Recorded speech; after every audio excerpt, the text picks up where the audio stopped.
বিসমিল্লাহির রহমানির রহিম। আসসালামু আলাইকুম সবাইকে। আশা করছি সবাই খুব ভালো আছেন। আজকে লাউয়ের কোফতা নিয়ে চলে এসেছি। লাউয়ের কোফতা করার জন্য এই লাউটাকে আমি খোসা ছাড়িয়ে ভালোভাবে গ্রেট করে নেব। সব লাউটা আমি গ্রেট করে নিয়েছি। এখন অনেকটা দেখা যাচ্ছে, কিন্তু এটা যখন আমি হাত দিয়ে চেপে চেপে যে লাউয়ের জুসটা আছে সেটা সম্পূর্ণ বের করে নেব, তখন অনেকটাই কমে যাবে। এভাবে করে হাতের মুঠোতে নিয়ে ভালোভাবে চাপ দিয়ে দিয়ে সম্পূর্ণ জুসটা বের করে নিতে হবে। লাউয়ের তরকারি আমরা অনেক রকম খাই, কিন্তু এভাবে একবার লাউয়ের কোফতা করে দেখেন, অসাধারণ একটা টেস্ট। আশা করি আপনাদের খুব ভালো লাগবে। তো বাসায় সবাই ট্রাই করে দেখবেন। দেখেন এভাবে করে জুসটা সম্পূর্ণ বের করে নিতে হবে। এখন যেটা করব, এখন গ্রেভির জন্য যে আমি পেস্ট করে নেব সেই পেস্টটা করে নেব। এখানে দুটো টমেটো কুচি করে নিয়েছি, আর দিয়ে দেব কয়েকটা কাঁচামরিচ, আর দিয়ে দেব 1 ইঞ্চি পরিমাণ আদা টুকরো করে কেটে এখানে দিয়ে দেব। দিয়ে ভালোভাবে একটা পেস্ট তৈরি করে নেব। এখন এই গ্রেট করা লাউয়ের মধ্যে দিয়ে দেব আমি কাঁচামরিচ কুচি এবং হাফ টি স্পুন জয়েন হাতের তালুতে ঘষে দেব, তাহলে ফ্লেভারটা অনেক সুন্দর আসবে। এখন অ্যাড করে দেব জিরের গুঁড়ো হাফ টি স্পুন এবং গরম মশলার গুঁড়ো দিয়ে দেব হাফ টি স্পুন, কালার হওয়ার জন্য হাফ টি স্পুন হলুদ গুঁড়ো এবং লাল মরিচের গুঁড়ো দিব হাফ টি স্পুন, আর দিয়ে দেব স্বাদ মতো লবণ এবং 2 টি স্পুন দিয়ে দেব বেসন। বেসনটা দিয়ে ভালোভাবে মেখে নিতে হবে। আমার মনে হচ্ছে এখানে বেসনটা কম হয়ে গেছে, এখানে আমি আরও 1 টি স্পুন বেসন অ্যাড করে দেব, দিয়ে ভালোভাবে মিক্সড করে নেব। তো ভালোভাবে মিক্সড করা হয়ে গেছে। এখন যেটা করব, এখন চুলোয় চলে যাব। চুলোয় কড়াই বসিয়ে দিয়েছি, এখানে রান্নার তেল দিয়ে দিয়েছি।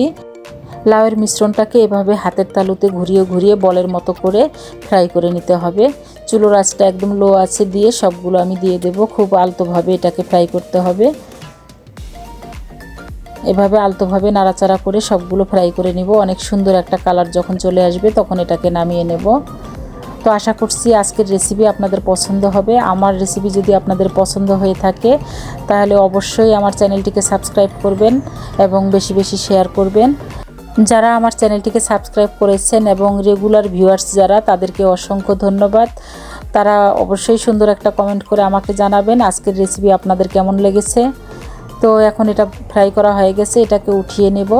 উঠিয়ে নেওয়ার পর বাকি যেগুলো আছে সেগুলো আমি আবার এভাবেই ফ্রাই করে নেব। বাকি লাউটাকে এভাবে করে সবগুলো আমি একসাথে ফ্রাই করে নেব। তো ফ্রাই করা হয়ে গেছে। এখন এখানে দিয়ে দেব 2টো এলাচ এবং 1টি তেজপাতা।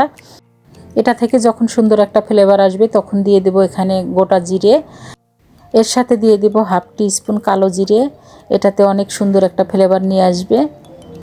এই মশলাগুলো থেকে যখন অনেক সুন্দর একটা ফ্লেভার আসবে, যখন ফ্রাই করা হয়ে যাবে, এখন এখানে দিয়ে দেব 2 টি স্পুন বেসন। বেসনটা দিয়েও ভালোভাবে বেসনটাকে আমি ফ্রাই করে নেব।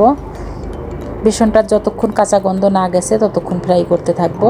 আর দিয়ে দিলাম এখানে 1 টি স্পুন বাটার এবং পেস্ট করে রাখা সেই পেস্টটা, টমেটোর পেস্ট। আর কালারের জন্য দিয়ে দেব হাফ টি স্পুন হলুদ গুঁড়ো এবং হাফ টি স্পুন লাল মরিচের গুঁড়ো দেব।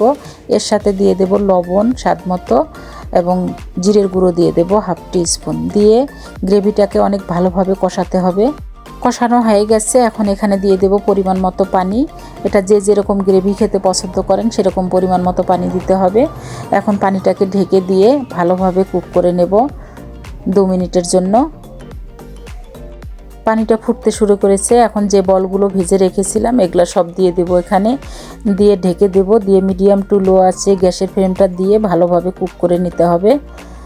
তো আশা করছি আজকের ভিডিও আপনাদের পছন্দ হবে। আজকের ভিডিওটি কেমন লেগেছে অবশ্যই আমাকে কমেন্ট করে জানাবেন। 4 মিনিট পর ফিরে এলাম। দেখেন অনেক সুন্দর একটি রেসিপি তৈরি হয়ে গেছে।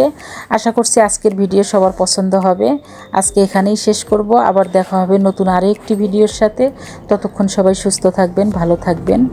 আল্লাহ হাফেজ।